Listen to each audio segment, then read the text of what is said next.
어디서 눈을 똑바로 뜨고 자. 고마웠어요. 매번 그래주면 고마운 줄 알아야지. 그 꼴은 못 보지.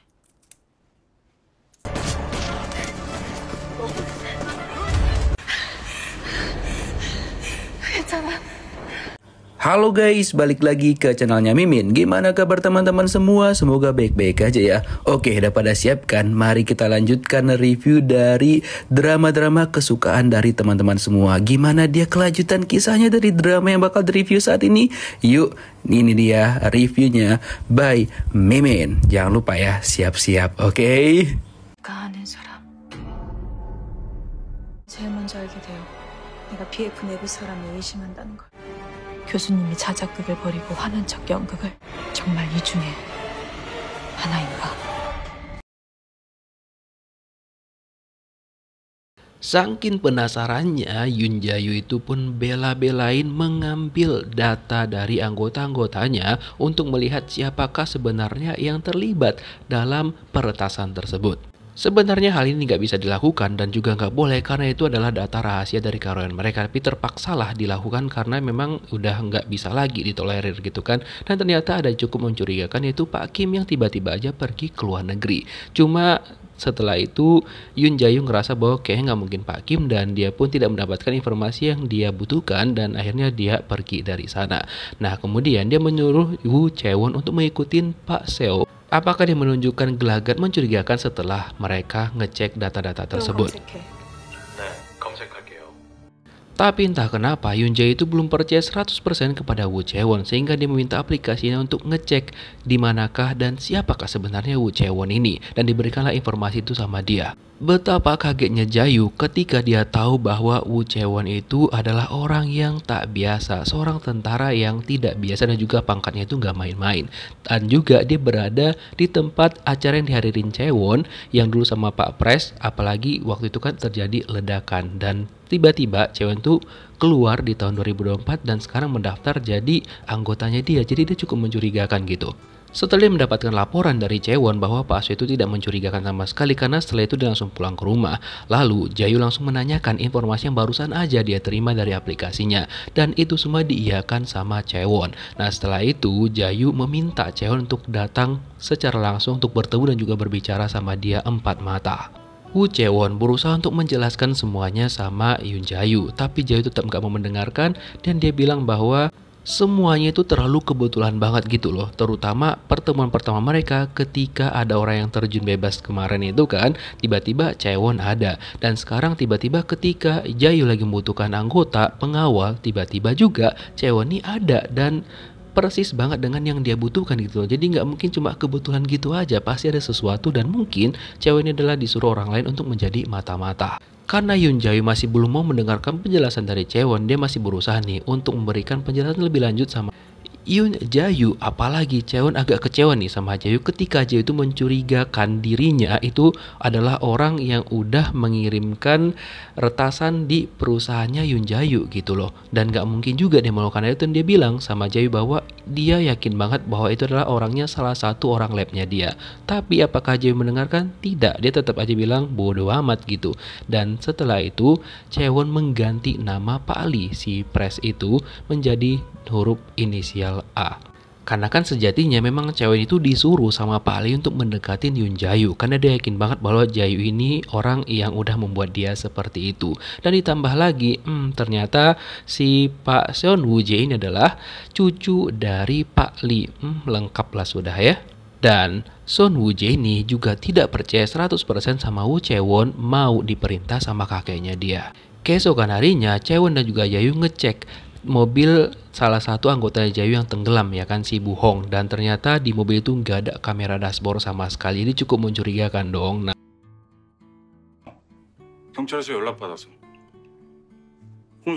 setelah itu On-san datang menemui Chae-won dan juga Jae-yu dan dia menceritakan bahwa Pak Pol nelpon dia dan bertanya tentang Nona Hong. Cuma dia masih belum ngerti dan dia mengatakan bahwa dia nelpon Nona Hong itu sekitar 16.58. Dan kejadian Nona Hong itu dilaporkan sekitar jam 18.00. Jadi kemudian Jayu itu jadi berinisiatif nih untuk mencari tahu. Nah kira-kira di rentang jam 5 sampai jam 6 di manakah Nona Hong ini. Dan dia carilah melalui aplikasinya dia. Dan bener aja dong, ternyata yang ada bersama Nona Hong selama 1 jam itu adalah Pak Kim. Dari rentang jam 5 sampai jam 17.50 itu Nona Hong selalu bersama Pak Kim. Nah kemudian mereka menghubungi Pak Kim inilah ya kan, tapi nomornya itu nggak aktif sama sekali. Jadi mereka panik dong dan udah yakin banget Jayu bahwa si Pak Kim ini fix adalah orang yang udah ngerjain dia, sengaja membuat retasan tersebut. Dan ini flashback kejadiannya, memang betul kenapa si Nona Hong ini diincar sama Pak Kim. Yap, karena dia mendengar bahwa si Pak Kim ini menerima uang yang udah ditransfer sama Yoon Jayu gara-gara ulahnya dia ya kan. Nah di sini Nona Hong itu mengatakan bahwa dia mendengarkan sesuatu yang aneh, tapi Pak Kim bilang ya itu suara televisi aja. Cuma Hong nggak yakin karena jumlahnya itu mirip banget dengan uang yang harus ditransfer oleh perusahaan mereka ya kan. Nah karena dia ngerasa ada yang aneh, jadi dia mampir ke tempat Pak Kim lagi untuk memastikan sesuatu, tapi setelah itu dia pergi ya kan. Nah setelah itulah ketika dia di mobil dia kan mau nelpon si Onsan nih untuk memberitahukan, tapi Onsan waktu itu lagi sibuk banget, jadinya teleponnya dia nggak di terge gitu loh istilahnya. Nah setelah itulah Pak Kim kan udah curiga sama Hong, dan setelah itu dia datang ke sana dan ya sudah, itulah rencana jahatnya dia kepada Hong dan langsung ngedorong mobilnya Hong itu ke danau. Begitulah kira-kira, dan kamera dashboardnya dia ambil. Dan ketika dia tahu Nona Hong itu masih selamat, dia sempat pergi ke rumah sakit untuk ngecek keadaan Nona Hong. Dan ketika dia tahu Nona Hong ini masih bisa diselamatkan, kemungkinan besar bakal sadar. Setelah itulah dia langsung pergi melarikan diri ke luar negeri karena dia nggak mau tertangkap gitu aja setelah apa yang udah dilakukan dan uang yang banyak yang udah dia terima. Dan dia pergi tuh ke daerah Vietnam. Dan dia mengganti namanya juga. 교수님? 여보세요? 교수님? Setelah itu, Jayu, Onsan dan juga Cheon berusaha menghubungin si Pak Kim ini. Nah dia kaget banget dong, dari mana mereka tahu nomornya dia ya kan. Nah terus dia bilang bahwa itu bukan dia, itu bukan identitasnya lagi, dan dia langsung mematikan telepon. Nah Jayu langsung emosi jiwa dong ya kan, dia nggak terima kan hal itu karena teleponnya itu ditutup sama Pak Kim. Nah setelah itulah dia mengambil tindakan dan dia ngerasa bodoh banget karena udah percaya sama Pak Kim yang udah ngebodoh-bodohin dia gitu kan. Nah setelah itu dia meminta tolong lah sama si So Woon Jae untuk mencari di mana sebenarnya keberadaan Pak Kim ini, yang katanya itu kan lagi di Thailand gitu loh. Nah terus Woon Jae akhirnya berusaha juga untuk ngebantu si Jayu dan meminta orang kenalannya dia untuk mencari tahu di manakah keberadaan dari si Pak Kim itu karena harus ditangkap dia gitu loh. Karena Pak Kim itu nggak takut sama sekali dengan ancaman yang diberikan sama Jayu. Dia kayak coba tenang-tenang aja gitu loh. Jadi makanya Jayu itu pengen banget si Pak Kim itu ditangkap dan harus diadilin seadil-adilnya gitu. Makanya dia minta tolong banget sama Son Woon Jae yang menurut dia itu bisa ngebantu dia. Nah sementara itu yang membuat Pak Kim tidak suka sama Jayu adalah gara-gara kejadian di masa lalu. Yeps, kejadian yang ini dimana si Pak Kim itu sebenarnya meminta Jayu untuk mengoperasi istrinya. Dia kayak membuat percobaan gitulah. Awalnya dia nggak mau, tapi akhirnya dia setuju, tapi Onsan tetap menolak. Tapi si Jayu bilang udahlah nggak apa-apa, udah terlanjur juga ya kan. Dan sejak itulah karena gagal percobaannya, makanya si Pak Kim itu benci sama Jayu dan juga menyebarkan gosip-gosip tentang cairan budidaya mereka buat itu ada bakterinya, padahal sebenarnya itu nggak ada sama sekali. Nah karena udah pening kali kepalanya Jayu ya kan, dia mencoba untuk refresh diri dan juga ditemenin sama Chaewon. Romance tipis-tipis gini nih yang membuat kita deg-deg-ser ya nggak sih? Setelah itu Chaewon mendapatkan pesan dari Pak Lee untuk mengunjungin seseorang di penjara. Nah ternyata orang yang dikunjungin sama Chaewon itu adalah salah satu tentara yang terlibat dalam pengeboman beberapa tahun yang lalu. Di sini Chen tuh masih meminta nih jawaban dari orang ini, dari temennya ini ya kan. Sebenarnya siapa yang nyuruh dia dan kenapa dia melakukan hal itu gitu. Cuma temannya tetap bungkam dan bilang bahwa emang dia ngelakuinnya dan dia pun udah bersalah dan udah dihukum di sana di penjara seumur hidup. Nah tapi Chen tetap percaya bahwa itu bukan temennya ini yang ngelakuin, tapi ada orang lain yang menggerakkan dia. Cuma temannya tetap aja kekeh dan dia nggak mau bilang sama Chaewon. Dan akhirnya dia memutuskan untuk pergi dari sana sebelum Woo Chae-won lebih memaksa dia lagi untuk berbicara tentang kejadian di tahun yang lalu, di tahun 2024. Setelah itu Chae-won pergi ke sebuah gangster gitu. 여기 불법 체류자. Sebenarnya di sini meminta tolong sama mereka untuk mencari seorang imigran gelap, tapi mereka salah sangka dan langsung kabur.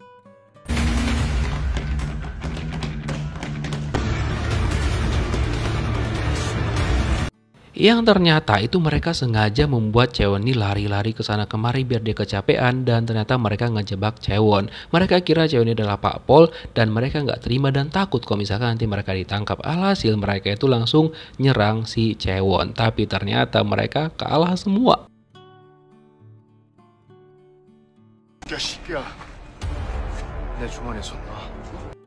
Hingga akhirnya terdesaklah mereka, lalu Chae-won meminta orang yang ditangkap itu untuk mengambil sesuatu di sakunya dia, dan disitulah dia minta tolong sama mereka untuk mencari keberadaan dari Pak Kim yang udah kabur dan juga jadi imigran ilegal, dan dia bakal menghadiahkan sekitar 30 juta won. Dan akhirnya mereka mau setuju itu dan bakal memberikan informasi sama Chae-won secepat mungkin. Keesokan harinya dia itu nemenin si Jae untuk menghadirin sebuah acara yang juga dihadirin sama Son Woo-jae dan juga ayahnya dia.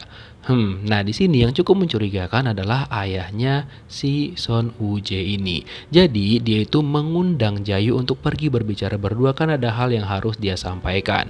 Tapi hanya mereka berdua, nggak boleh ikut orang lain di ruangan itu. 12주에 삽시다. 연구소 포함 배양기술 파트. Jadi Son Woo-gun itu menawarkan sekitar 32 triliun won kepada Yoon Jae untuk menjual perusahaannya dia. Jadi Jae itu dengan menggunakan uang itu bisa berleha-leha dan juga menikmati hidup gitu, berfoya-foya kan menurut si Son Woo-jun ini. Tapi Jae itu kayaknya mau berpikir dulu gitu, dia bilang nanti dia bakal kasih kabar. Karena Son Woo-jun itu orang yang kayaknya kurang bisa dipercaya gitu kan. Apalagi ketika Chae-won ini di tahun yang lalu mencoba memberikan informasi sama Pak Lee, tiba-tiba dia datang dan bilang bahwa Chae-won itu bukan orang yang baik dan sudah membuat Pak Lee menjadi kondisinya seperti itu. Dan dia mengusir Chae-won dari sana dan mereka juga terlibat perkelahian dan hampir aja berantem. Karena menurut Chae-won kayaknya Son Woo-jun ini mungkin salah satu orang yang terlibat juga yang gak dicurigain sama sekali sama Pak Lee, padahal sebenarnya dia ikut juga kan. Lalu Chae-won mendapatkan sebuah informasi dan terpaksa pergi tanpa pamitan sama Jae. Dan ketika teman-temannya mengatakan hal itu bahwa Chae-won pergi secara tiba-tiba dan gak pamit, nyari perkara nih kata si Jae ya kan. Nah setelah itu Jae jadi kepikiran nih dengan penawaran dari Son Woo-gun, apakah dia bakal terima ataupun tidak. Tapi dia juga bingung kenapa Son Woo-gun ini kayak terburu-buru gitu loh. Jadi dia kayak ngerasa bahwa ada sesuatu nih yang diincar sama Son Woo-gun. Dan kata drivernya sama dia tentang Won Chae-won bahwa Chae-won tuh memang kayaknya terlibat perkelahian gara-gara mengerjakan sesuatu gitu loh. Nah setelah itu kan dia pergilah ke kantornya dan berbicara sama On-san tentang penawaran yang diberikan sama Son Woo-gun. Tapi On-san bilang kayaknya nggak usah deh, pokoknya jangan gitu loh. Setelah itu pembicaraan mereka terpotong karena Chae-won nelpon dan bilang bahwa si Pak Kim itu pergi ke Kamboja dengan menggunakan paspor Thailand dan namanya pun udah dia rubah. Dikabarin lah si Ibu Jung, Hedon sama si Jae untuk mencari informasi tentang si Pak Kim ini ya kan. Lalu Chae-won mencoba menjelaskan kenapa dia menghilang tiba-tiba. 제가 뭐 잘못했습니까? Dan dia juga bertanya sama Jae apakah dia berbuat salah, karena Jae itu kayak ya diem aja gitu loh, gak seperti biasanya. Terus Jae bilang bahwa dia masih curiga dan gak percaya sama Woo Chae-won karena dari serangkaian peristiwa yang dialamin beberapa hari ini itu benar-benar mencurigakan. Dari si Chae-won tuh juga dulu pernah bertemu sama dia di waktu ketika terjadi ledakan, terus tiba-tiba beberapa waktu ini juga semua rangkaian peristiwa itu pokoknya berhubungan dan dia tetap nggak percaya sama Chae-won. Terus Chae-won bilang yaudah kalau misalkan nggak percaya dia berarti dia gagal sebagai pengawal dan dia serahkan sama Jae keputusan apa yang bakal dia buat. Kalau misalkan dia dipecat ya wes nggak apa-apa juga gitu loh. Tapi akhirnya Jae memutuskan untuk mencoba percaya lagi sama Chae-won setelah Chae-won itu menjelaskan dari mana dia bisa mendapatkan keberadaan dari Pak Kim dan dia juga menggunakan uangnya sendiri ternyata yang 30 juta won itu untuk mencari hal itu. Nah karena Jae gak enakan jadi dia bilang ntar ditransfer sama Bu Jung. Terus Chae-won bilang gak usah, gak apa-apa, dia juga udah ikhlas mengerjakan hal itu. Dan sementara itu si Pak Kim itu udah seneng-seneng kan karena dia mau terbang lagi ke luar negeri. Tapi selama penerbangan entah kenapa tiba-tiba aja dia meninggoy. Terus Chaewon akhirnya dipercaya sama Jaehyun dan diberikanlah jam tangan yang memiliki akses ke kantornya Blood Free. Setelah itulah mereka mendengarkan kondisi terbaru dari Pak Kim yang udah meninggoy. Betapa kagetnya Jaehyun dan dia nggak terima dengan hal itu karena enak banget gitu si Pak Kim ini kan. Dan saking emosinya dia hampir aja gelas yang di tangannya dia itu yang masih berisi teh panas mengenai tangannya. Tapi untung aja dihentikan sama Chaewon. Dan ternyata si Bu Hong udah sadarkan diri dan dia langsung melihat berita tentang Jaehyun yang udah dituduh sama orang-orang bahwa dialah yang menyebabkan Pak Kim itu menjadi meninggoy. Jadi masyarakat bukannya bersimpati sama Jaehyun tapi malah makin kesel sama Jaehyun. Dan senenglah si So Won Jun ini kan. Padahal udah jelas-jelas bahwa si Pak Kim itu salah, tapi tetap aja masyarakat percaya sama dia karena dialah yang membocorkan informasi, yang memberikan informasi palsu terkait cairan budidaya yang memiliki bakteri jahat. Padahal sebenarnya enggak. Jadi karena masyarakat percaya sama dia, ya wes lah ya kan. Nah, ya kasihan si Jaehyun tapi ya kayak mana lagi ya kan. Nah sementara itu ada seseorang yang datang ke rumahnya Woo Chae-won seperti mencari sesuatu. Apakah dia mencari Woo Chae-won atau ada hal lain yang dia cari. Dia masuk ke rumahnya tapi dia tidak menemukan apa yang dia cari karena ternyata Chae-won ngebawa Jaehyun itu untuk pergi ke sana karena ya cukup berbahaya kalau misalkan Jaehyun itu nginep di hotel karena juga hotel-hotel udah pada penuh gitu kan dan nggak mungkin juga dia nginep di kantor. Nah ternyata orang itu yang pergi ke rumah Chae-won tiba-tiba aja langsung pergi. Awalnya Chae-won sempat curiga tapi yowes lah ya kan. Dan akhirnya Jaehyun masuk ke rumahnya Chae-won. Jaehyun benar-benar diizinkan menginap di sana. Entah ini memang rencananya Chae-won untuk membuat si Jaehyun ini benar-benar percaya sama dia sesuai dengan yang direncanakannya dia sama Pak Lee terus nanti dijatuhkan atau emang ini dia ikhlas. Kita belum bisa membedakan ya guys ya. Nah dia pun bakal berjanji untuk menjaga Jaehyun di sini secara bergantian dengan supirnya si Yoon Jae-hyuk. Dan selama di sana Jaehyun cukup terhibur dengan kucing kesayangannya Woo Chae-won yang juga kayaknya cukup menyukai Yoon Jae-hyuk dibandingkan Chae-won sendiri ya kan. Dan di sini Mimin mau klarifikasi sedikit ya. Ternyata si Chae-won itu bukan punya istri sama anak tapi itu adalah adiknya dia dan anak adiknya ataupun keponakannya yang ternyata sekarang berada di luar negeri bersama sama ibunya juga. Terus Chae-won jadi penasaran tentang masa lalunya Jaehyun ya kan. Dan kenapa Pak Kim itu kayak benci banget sama dia. Dan dia langsung mengulik tentang masa lalunya Jaehyun. Apakah Jaehyun itu memang benar nge-kill seseorang sesuai dengan informasi yang dia terima karena nggak sengaja atau memang karena bisnisnya dia. Tapi Jaehyun nggak mau ngejawab dan kebetulan Jung Hae-dan datang ke sana dan akhirnya diizinkanlah si Ibu Jung ini masuk ke sana. Dan pembicaraan Jaehyun sama Chae-won itu terhenti di sana. Ternyata Bu Jung datang ke sana ngebawa beberapa senjata yang bakal digunakan sama Chae-won dan juga temannya satu lagi. Karena ya pasti nggak aman dong untuk saat ini ya kan. Dan dia bertanya kapan si Nona Hong bekerja itu sekitar tahun baru dan Jaehyun meminta untuk segera menemui dia ketika Nona Hong itu udah masuk. Dan segala informasi tentang Jaehyun itu tiba-tiba aja dihapus Chae-won dari handphonenya dia. Ini nggak tahu ya maksudnya apa. Apakah dia memutuskan untuk percaya sama Jaehyun atau tetap melanjutkan rencananya dengan Pak Lee. Karena menginapnya Yoon Jae-hyuk di rumahnya Chae-won itu diketahui langsung sama ayahnya Sun Woo-jae. Jadi berarti Chae-won masih bekerja sama dong dengan mereka ya kan. Padahal Chae-won nggak tahu kalau sebenarnya dia tuh hanya dimanfaatkan sama mereka untuk mendapatkan informasi terkait Yoon Jae-hyuk. Apalagi Pak Lee itu ternyata juga belum 100% percaya sama Woo Chae-won. Dia juga tetap waspada dan juga curiga karena sampai saat ini Chae-won itu memberikan informasi terkait Yoon Jae-hyuk sama dia gitu loh. Tambah lagi kan Sun Woo-jae juga ya masih curiga lah sama dia. Dan keesokan harinya tiba-tiba ya Yoon Jae itu disuruh sama Sun Woo-jae untuk pergi ke tempatnya dia mendadak banget. Tapi ketika Jaehyun sampai di sana, tiba-tiba aja Woo-jae itu ada urusan penting dan akhirnya ya mereka nggak jadi jumpa dan juga jadi jumpa sih cuma nggak jadi ngomong gitu. Karena katanya ada hal yang mau diurus sama Sun Woo-jae terkait tentang pencurian senjata dan akhirnya dia langsung meluncur ke sana dan kaget banget dia itu ketika tahu bahwa banyak banget senjata-senjata yang dicuri. Dan ketika Chae-won, Jaehyun itu mau pergi ke tempatnya, ke kantornya Jaehyun kan tiba-tiba mereka disuruh putar balik sama orang yang nurut Chae-won ini kayak mencurigakan banget karena Pak Pol kok bertato gitu dan di situ. Dan ternyata memang betul kecurigaan Chae-won, mereka tiba-tiba dijegat dan langsung dikejar sama orang-orang itu.